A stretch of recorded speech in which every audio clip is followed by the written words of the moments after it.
Hello, everyone, and welcome to another Unfiltered production. This one is going to be a fun one. We're going to be talking a little bit about homebound status. Homebound status is crucial in getting someone certified for home based care. However, how that happens has been kicked around and morphed, and it's become this entity that we don't recognize. So Cindy and I were in a conversation, and we were discussing homebound status and how far off the ledge it has gone. And I wanted to talk to you, Cindy, about what is you think the biggest issue with documenting homebound status is. Well, before we talk the issue, what I don't understand is we are working in home care. And it seems like if anyone should master the ability to defend homeboundedness, it should be the home health industry. And yet we see this as a cornerstone denial reason that we were unable to even meet that expectation. And I know with face to face, there's that tension around the physician is supposed to support homebound status and the frustration that, well, they don't really understand. And I cut them some slack because they don't work in home health. But how do we, especially those of us who've been around for this long, still see issues about being able to defend homeboundedness? And I think the fundamental missing piece, Sherry, is I'm not sure clinicians really understand what a qualifying criteria that gets mentioned, during the blitz that is onboarding. And or if somebody's in a denial issue, we sit them down and we just bombard them with all this information. But I think the gap is this is not about does this patient need a nurse? Does this patient need therapy? This is, does the patient qualify to have services come to their home? So we've often talked about it at K&K is it's the first hurdle that has to be jumped. Before you start talking about medical necessity and everything else, you have got to know, does this individual qualify for services in their home? And you would think that that should be pretty straightforward. I mean, how do I, if I'm looking at this individual patient, how do I know that this individual can't really get out for the medical care that they need, that they would not be able to go for outpatient therapy and be successful, that they needed labs drawn or they needed follow up on medications, that they just don't have the capacity at this point in time to be able to do that. And we know that that capacity could be a physical impairment. We know it could be a cognitive issue. It could be an assortment of things that are making it a barrier for them to get adequate health care at this time if they have to go outside the home. And yet, what you and I see and what we were talking about the other day is where did that checklist come from that exists now in every single EMR of these arbitrary, made up reasons that don't align with the regulation at all? I think it came from, Cindy, that there was somewhere along the line there came a statement that homeboundedness needed to be documented on every visit. And so as a result, I believe that the providers went to their EMR and said, we need a way to document homebound status on every visit. And so they added a wonderful and glorious click box that said, patient is homebound. That is the most basic one I've seen. Patient remains homebound. The Mhm. other one is patient is homebound blank. And so what's happened is on every note, clinicians are being led to clicking that box and providing the reason. And most commonly, what do we see after those click boxes, Cindy? Well, we'll see further click boxes of taxing effort and infrequent leaving of the home, which Mhm. does not work. You've basically taken the language of the regulation and just spit it back into the medical record. It doesn't say at all what that means to this individual patient. So, what is a taxing effort based on what you know about this individual? And how are we really describing it? So, some of my favorites are, patient cannot ambulate more than 10 feet. I love that when that's marked, especially on a physical therapy visit that walked the patient 100 feet on the Yeah. visit. It's like, okay, you just blew your own reason because you don't even, well, but to do that 100 feet of ambulation, they required this assistance and this verbal cue, and they were tired. That would do a way better job of defending homeboundedness then, oh, after I've done all this, that really speaks to patient specificity, their physical impairment, how fatiguing this activity activity was to them, and that no patient could get anywhere near a physician's office if as far as they can go is 100 feet, then going back with all of that beautiful documentation and picking a box that says can't walk more than 10 feet doesn't make any sense. And I think it speaks to what you just said. There's this mythological rule that every discipline, every visit, every day for all evermore has to confirm homebound status. And that is not what the regulation says. The regulation says there's a big time point when we're going to start that you have to confirm from the very beginning that this individual meets those qualifying criteria. And we know homeboundedness isn't the only one. Under care of a physician, intermittent need for skilled services, those don't seem to be the problem area from denial. But then once I've established it to start care, my job is to periodically confirm to the payer that they do still meet the qualifying criteria, because the payer has every right to say, these are the boundaries of my payment model. You have chosen to participate in the Medicare program. And so if I'm going to continue to pay for services to be in the home, I need to, check in periodically that this still fits, that this is the right setting for them. The problem morphed because people weren't really speaking to it specifically. It got kind of lost in the shuffle of paperwork. And so the solution is the overkill we see today. Hmm. It's got to be everybody, every time, forever. And let's make it more convenient with these kind of made up, patient can't ambulate without assist. Well, that doesn't necessarily make them homebound, because assistance could be verbal cue. And there's patients Hmm. that could walk really, really far with verbal cues and not be homebound.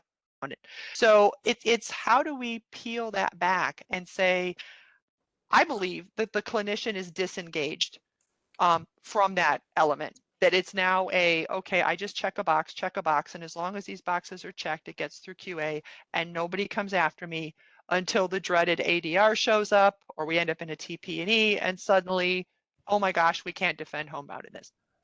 And Cindy, let's be clear why this is. CMS is not trying to just come up with arbitrary reasons to deny care.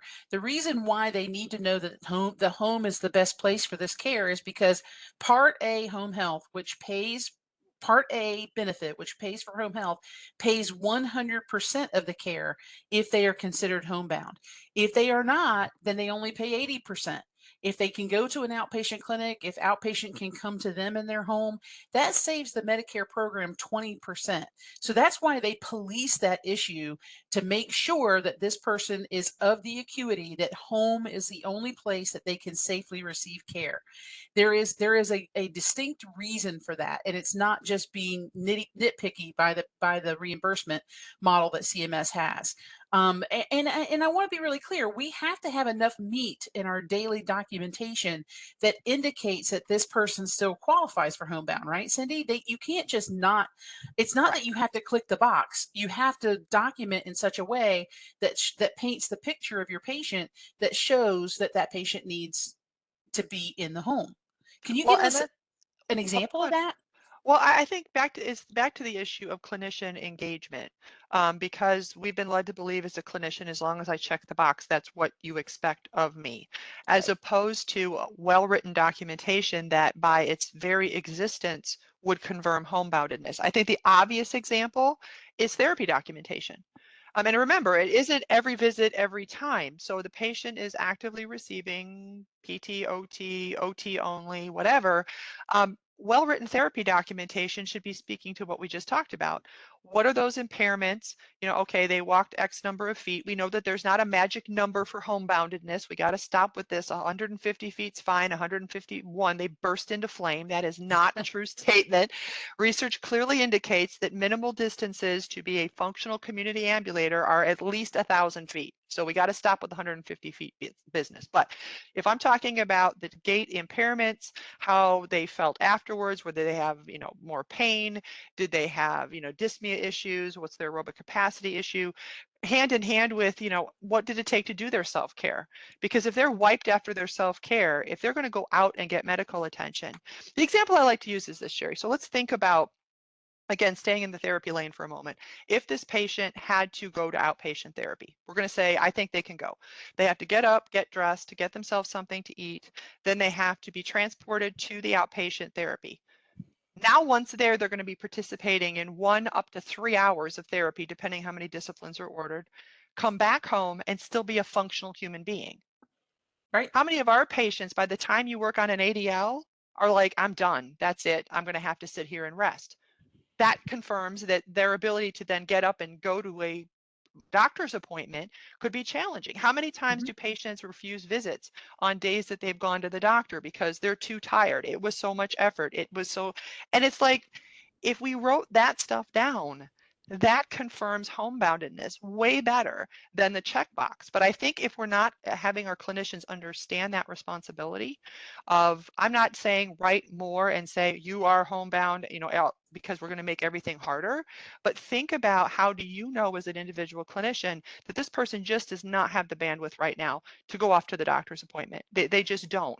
And I know why. And so speaking to that why, or the nurse has been doing teaching with them for a period of time during the visit, and now the patient is overloaded and is fatigued from this. And that all confirms that they don't have the capacity right now to go out like you or I would to a doctor's appointment, to a lab draw, to a therapy appointment. I sometimes think we take for granted all that is needed to come and go as you please. And if we could capture what that limitation is for the patient, we would nail homeboundedness without ever using a checkbox again. Yes.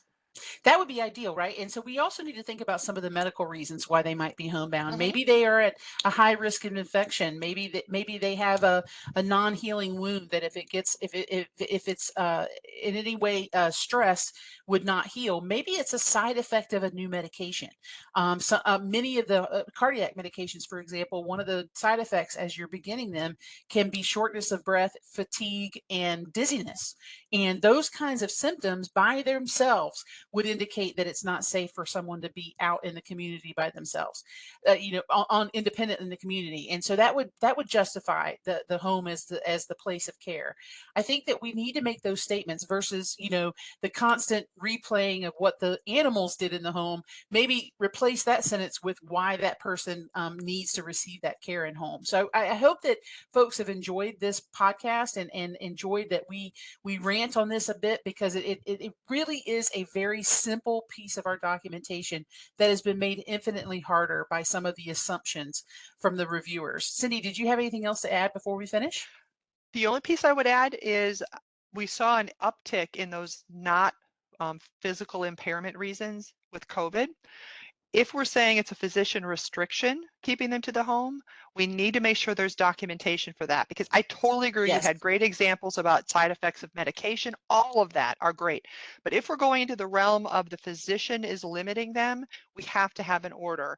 And we started seeing in our chart audits that patients were being labeled as homebound because they were afraid of COVID or just simply due to COVID. And the Hmm. patient didn't have it, or the patient, and there was no orders.